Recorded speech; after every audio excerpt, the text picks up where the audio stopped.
everyone. Really excited to be with you. Thanks for having me on. It's fun to be with you all over the world here. This is great. I actually put up a picture of one of my favorite places in the world. I don't know if you've been here. It's Lake Hallstead in Austria. And if you haven't been to this place, you have to put it on your list. It's one of my most favorite places in the whole world. Anyway, I wanted to just share a few thoughts with you today. I wanted to go back and share a little bit of my journey, but I was raised here in San Diego, California. My dad was an entrepreneur. He actually started a company, a technology company back in the late 70s. And when I was graduating from college, in the early 80s, I got to go to work with him, and I got to be a part of a phenomenon, really, which was an incredible experience for me, to work with my dad.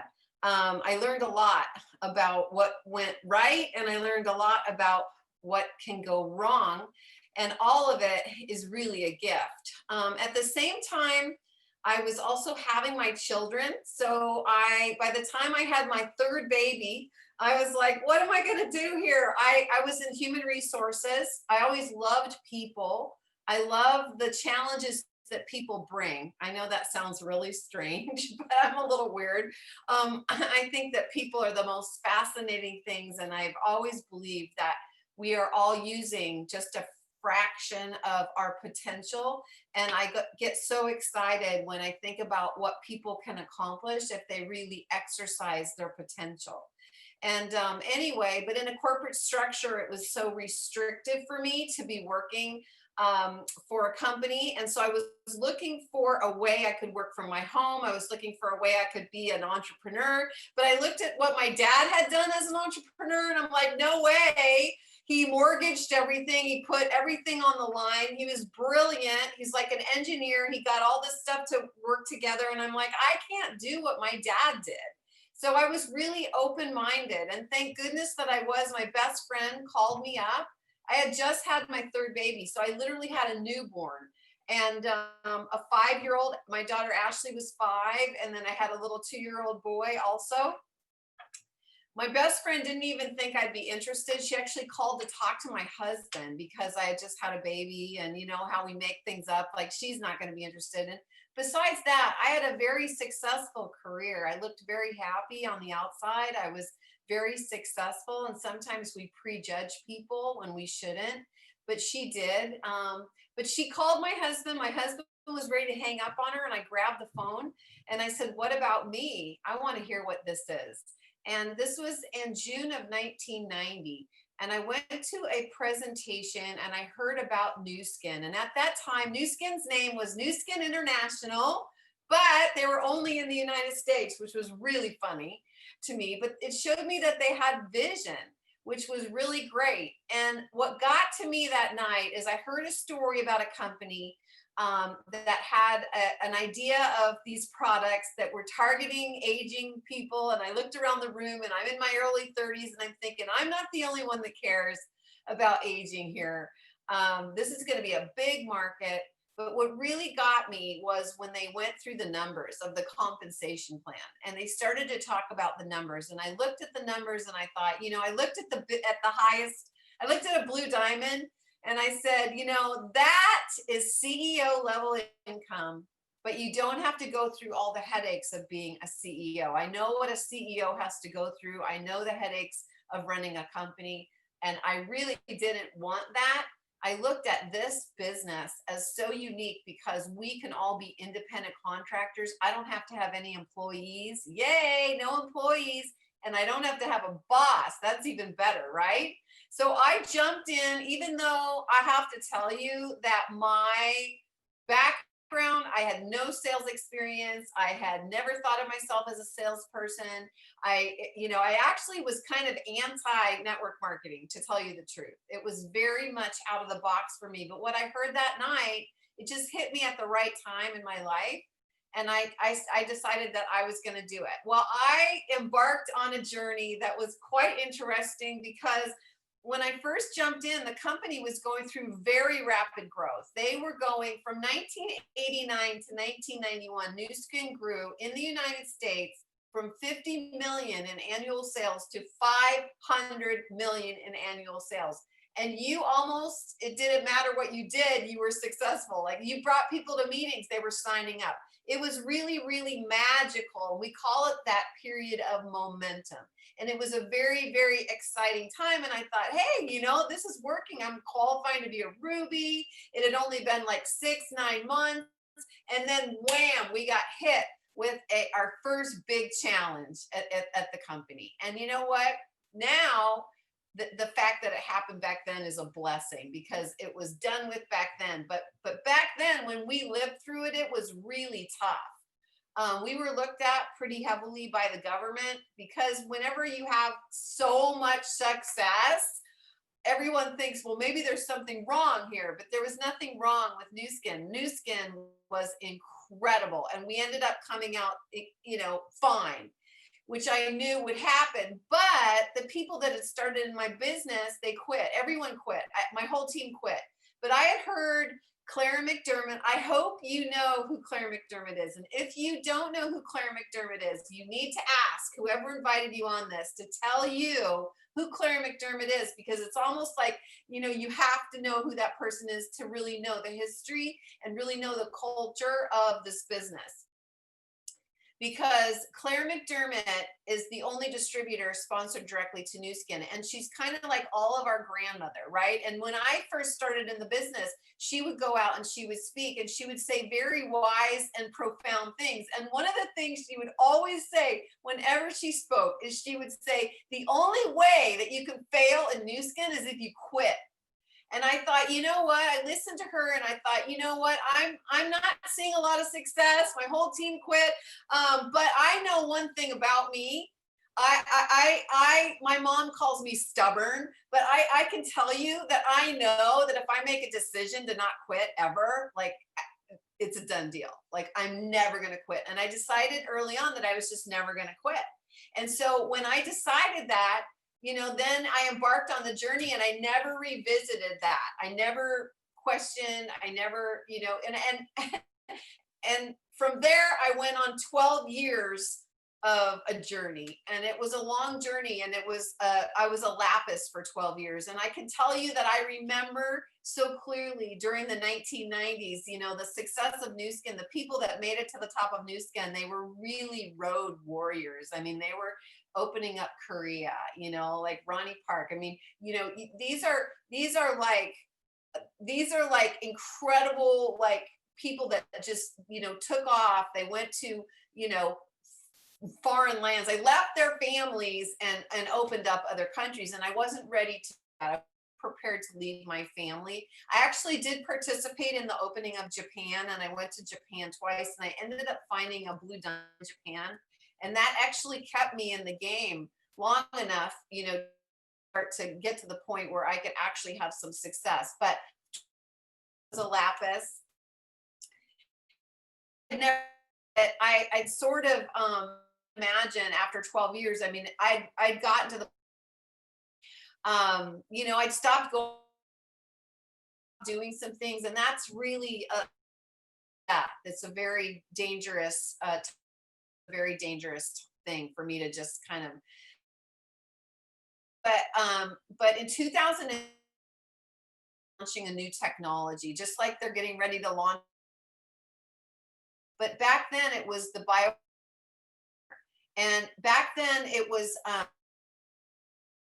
I this technology could change the world. And conference, there were about people there. I remember they're launching the scanner about it, and they were born at events. I think the reason such an emotional reaction with all of those people, and people that had like really fast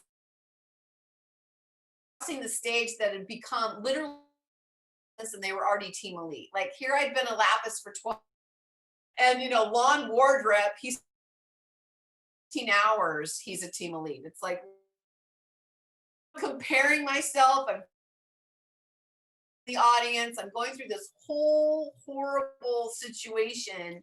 And I literally, my side of me, and I'm having this just respond in front of me. My to college, so I'm kind of already going through like a midlife crisis as a mother. I'm like, what happened? These kids are growing up, they're moving out. My gosh, what happened to my dream that I had all these years? What happened? I've let it go. I've let it go down to like hardly anything. Like I almost just didn't believe in myself at all. And what happened was I let myself dig deep into my own soul, and I kept digging deeper and deeper and kind of asking these questions. And I really got to like rock bottom of where I realized that there was nothing different from me to the people that were having success. The only difference was that they just decided that they were going to do it no matter what. And they didn't let anything stop them. So on that day, I had a defining moment. I call it my line in the sand. I drew a line in the sand, and I decided that I was never going to be the same, that I was going to change. I was going to change. I knew that it wasn't the company. The company had never disappointed me. The company always continued to grow and open new countries and do new technology and innovate. And it was me. I'm the one that needed to change. And so on that day, I decided, and it was really a big decision, the second most important decision after you decide to never quit. And that is that I was going to be finally willing to do whatever it takes. And I remember leaving that conference. I was so excited because I'd made this decision. And I can tell you that I thought I had made that decision before, but I really never made the decision to this level. And I decided that that was it. I was going to be okay with starting over. I was going to be okay with whatever came up. And I was going to have fun. Okay. I was going to have fun because before it was like kind of a drudgery, like if I didn't want to do something, like people would know that I didn't want to do it. So I decided to joyfully do the things that I didn't want to do. And I left that conference. I remember coming home, and I remember, telling my husband I'm going to quit my job. And he almost had a heart attack. And, and I'm like, what? You don't believe in me? And he said, well, no, you've said you're going to do it before, but anyway, it was like, it fired me up. It was like kerosene on the fire. I was like, yes, he doesn't believe I can do it, so I'm going to really do it. So anyway, I had so much fun. I went into massive action, and I started to I called up Jeff Mack, who's my upline. I said, Jeff, what do I need to do? And he says, you need to come to Team Elite University every month. And I'm like, I just quit my job. So I just cut off my income, and now I need to go to Utah every month. Oh my gosh. So I'm like, okay, because I decided I was going to be willing to do whatever it takes. And I wanted to talk, I called my talk today, Money Loves Speed. Oh, it's a book. It's a book. Well, it's not picking up too well. Oh, let me see. Money Loves Speed. It's a book by Dr. Joe Vitale. Dr. Joe Vitale. I love it. But I love the name of it. I love the name of this book because it's so perfect, you guys, because here's what happened for me. The moment I surrendered, the moment I let go of all the resistance and all the stuff I'd been making up about, what I didn't want to do, what I didn't like about this or that, the moment I surrendered and I said, I'm going to do this, I'm going to have fun, and I'm going to go for my goals, and I'm going to believe in myself, and I'm going to do the things I've never done before, and I'm going to get good at it. And I'm going to, even though I never want to do, certain things, like I never wanted to speak on stage. I never wanted to be on anything like this. I never wanted to be in front of the camera. I never wanted to be on a conference call. I didn't want to do that thing. I didn't want the attention to be to me. I don't gravitate towards that. It's not my nature. But I was willing to do it. And the reason I was willing to do it is because that's what the successful people do. And if you want to be successful, you have to be willing. So the minute you surrender, though, you have an opportunity to discover some things about yourself that are quite amazing. And the thing about the title of this book, of Money Loves Speed, is that the message here and the message in this book a lot of times is that we're all given like these messages. We're given like I call it intuition. Or, it's like God to me, it's like God speaking to me, and I get ideas or I get an inspiration to call somebody or to do something or an idea or this or that.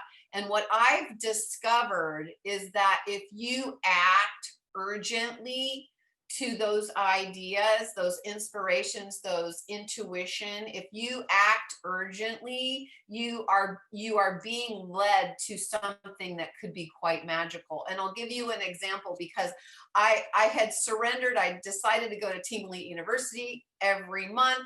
I remember specifically coming back in the month of, so this was starting in like March or April, I started to go to Team Elite University. Well, by September, I'd been a couple of times already. So I remember coming back from the September Team Elite University, and we had a presentation. Jeff was coming to my city to do a presentation for me. This is back when we could actually get together. And I had to get people there. So I was like panicking, like, oh my gosh, I got to get people here. And a name popped in my head. And I can tell you a million reasons why I shouldn't call this person. He had been my prior boss.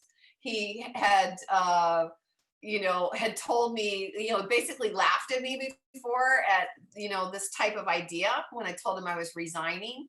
And, what happened was I acted urgently and immediately. And by doing that, it led to him coming to the presentation. It led to me having a discussion with him. I said to him, who do you want to work with if you could work with anyone in the world? And he said, well, that's easy, Alan Nagao. So that's how Alan was led to my business, my team. The same thing happened when we got together with Alan. And Alan, then the first call that Alan ended up making was to Steve Huang. And Steve Huang wanted to meet. And Steve Huang lives in LA, like I know Anna does. And I have a confession, like I hate to drive to LA from San Diego. I hate it. It's like 2 hours. But anyway, I went 3 days in a row to meet with Steve and Sherry, and they are some of the greatest leaders on our team. And it's just an illustration of the power of the intuition, the willingness, the moving with speed. And it's been an incredible journey.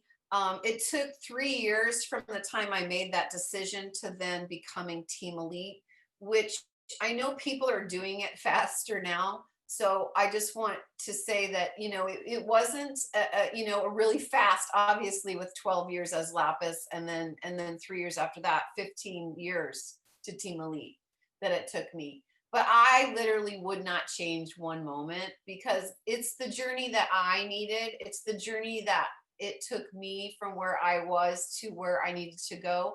And every step of the way I've learned along the way. And to me, if I want to really instill in all of you a really important principle, and that would be just be willing just every single day to keep learning.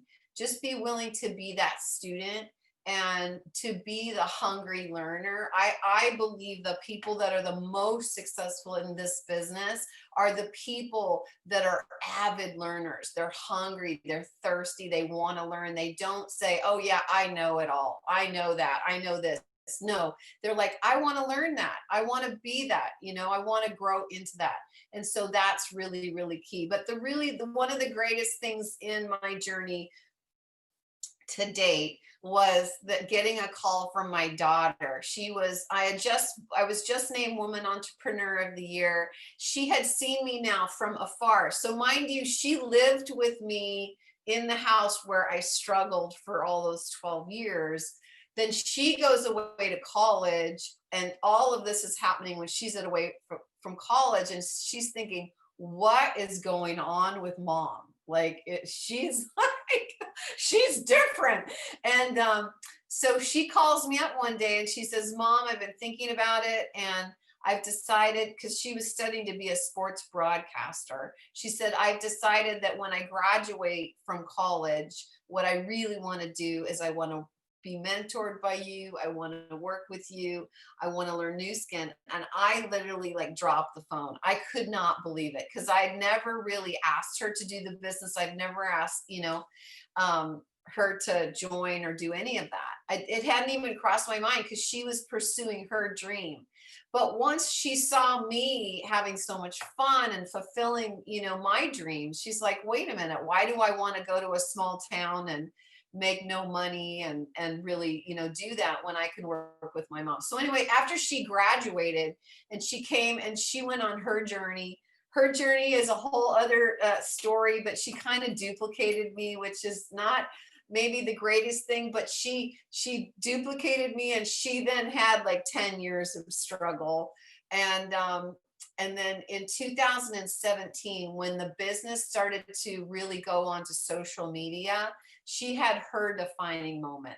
And it was beautiful to see her blossom into the leader that she is here, today.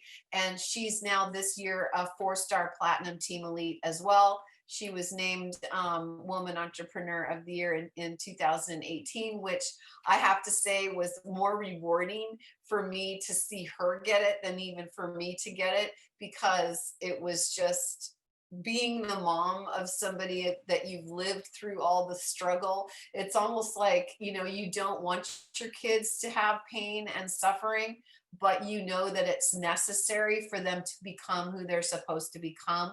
So it's been a phenomenal journey. I feel like we're just getting warmed up. Honestly, I feel like, I'm nowhere near the word retirement. Kind of like, I don't like that word because it just, it just doesn't sound good to me. And so to me, I like to, I'm loving to, being involved, continuing to help people, continuing to, share the journey that I've learned, with the lessons that I've learned, because I know that each of us need to learn our own lessons, but a lot of it is similar because a lot of it has to do with mindset. A lot of it has to do with getting control of our own mind. And it really just boils down to making a decision. Number one, making a decision. Number two, setting a big goal and a big vision for your life, your dream, and becoming obsessed. Yes, obsessed with your dream such that you will go through a brick wall to get it. You have the control. That is not something that's given to you. That's not something that I can give to you, or it's also not something that you can decide tonight, oh, I'm obsessed. No, you have to work on the programming in your mind. You have to become obsessed. And the way that you do that is you repetitively vision, you repetitively tell yourself what you've created, and you become obsessed. And then as long as you're in action and you're acting urgently, and that's really the message with the Money Love Speed. If you act urgently, you will see magic happen. So I'm addicted to magic, and I love it, and I love big dreams and big goals, and I love being a part of other people's journey. So anyway, I'll turn it back over to you. I just want to say that it's an honor to be with you. I think that, my gosh, the faces I see here are all so beautiful, and it's just so great because I know that together we're really making a positive impact on the world.